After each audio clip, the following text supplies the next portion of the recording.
Mesdames, Messieurs, bonjour et bienvenue à Retroactu sur Day FM. Pour la présentation, je suis Ali Garga. Commençons tout d'abord ce Retroactu avec la journée du lundi 19 juin dernier.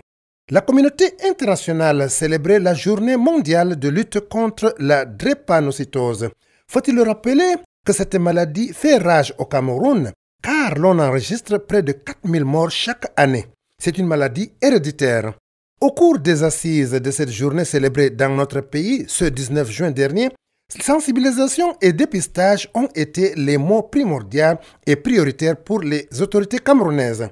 En prélude de la célébration de la Journée mondiale du réfugié qui s'est déroulée mardi 20 juin dernier, une conférence débat s'est tenue à Yaoundé, plus précisément au ministère des Relations extérieures.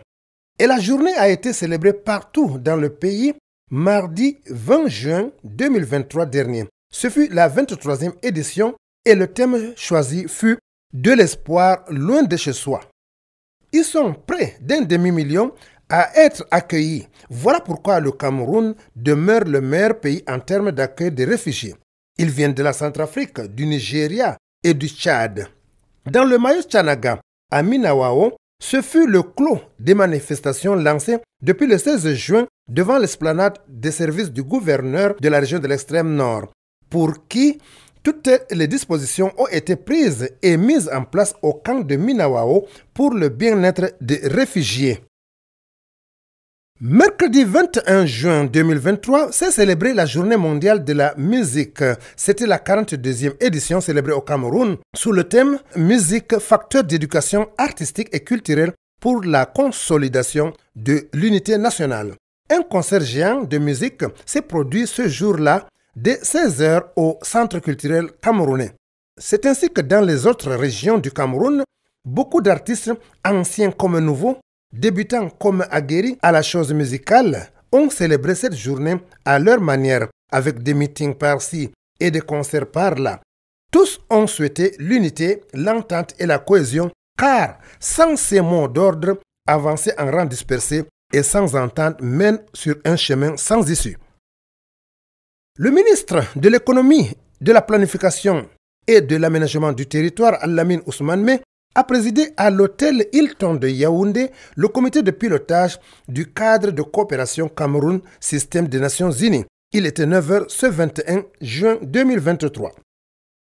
Dans l'extrême nord, plus précisément dans le Mayo Sava, à Mora, la délégation du Programme national du développement participatif a visité les travaux d'assainissement du stade municipal. Mora, qui très souvent rencontre le problème de drainage des eaux de ruissellement issues des montagnes environnantes, la canalisation était impérative, d'où l'exécution de ce genre de travaux grâce surtout au PNDP, épaulant efficacement les communes de l'extrême nord en général, mais surtout celles de Mora en particulier. Les opérateurs économiques de l'extrême nord, chez Midjiawa Bakari, gouverneur de la région de l'extrême nord, c'était jeudi dernier. La rencontre concernait la multiplication des stations d'essence qui, apparemment, ne peuvent satisfaire les besoins de la population toujours grandissante. Lancement de la campagne pour le reboisement par la délégation régionale de l'environnement, de la protection de la nature et du développement durable et ses partenaires. C'était vendredi dernier.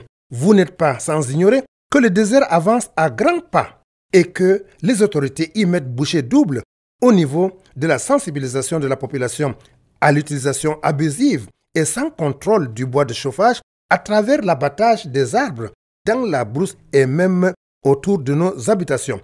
À bon entendeur, reboisement oblige. Parlons à présent des veuves. Elles sont si nombreuses, ces filles, ces femmes, ces mères qui n'ont pas toute la vie dorée après le décès de leur mari, car elles sont abandonnées à elles-mêmes et parfois aussi doigtées et menacées par certains oncles ou autres parents de leur défunt mari. Une journée leur a été dédiée. Elles ont fait entendre leur quotidien. C'était vendredi dernier. Lancement également de la campagne de vaccination contre le polio. Vous l'avez remarqué, c'est la deuxième descente dans les quartiers, villes et villages pour ces équipes qui, malgré le facteur pluie, qui perturbent de temps à autre leur travail d'administrer quelques gouttes dans la bouche des enfants. Ces petits gestes d'un petit instant suffisent à éviter le pire. Car vivre avec un handicap dans ce monde d'aujourd'hui, ce n'est pas du tout gérable. Pensons donc aux autres pour leur avenir meilleur. En sport, après 6 ans de participation et conquête de plus de médailles, cette fois-ci est la bonne.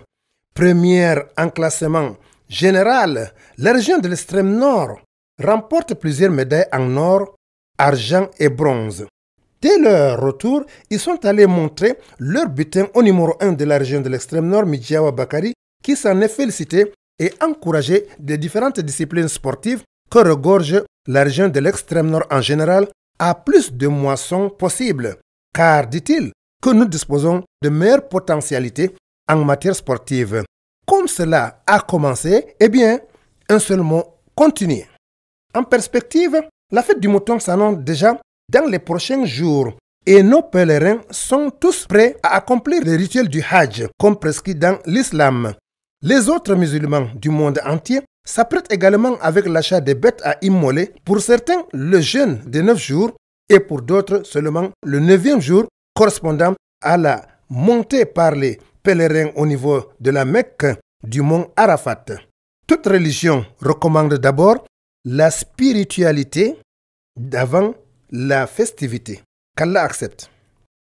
Mesdames, Messieurs, c'est ici que je mets un terme à ce rétroactu sur Day FM cette semaine. Au micro de présentation, je suis Ali Garga. J'ai été assisté de Hadja Iya. Il y avait au montage Dr Moazou Ousmanou. Le tout sur la supervision générale du fondateur Dahirou Hamidou, grand officier de la valeur au Cameroun, grand conseiller, opérateur économique à l'échelle internationale, et c'est d'ailleurs l'homme qu'il nous faut dans l'avenir. Merci à vous tous d'avoir prêté de vos oreilles et à bientôt, Inch'Allah.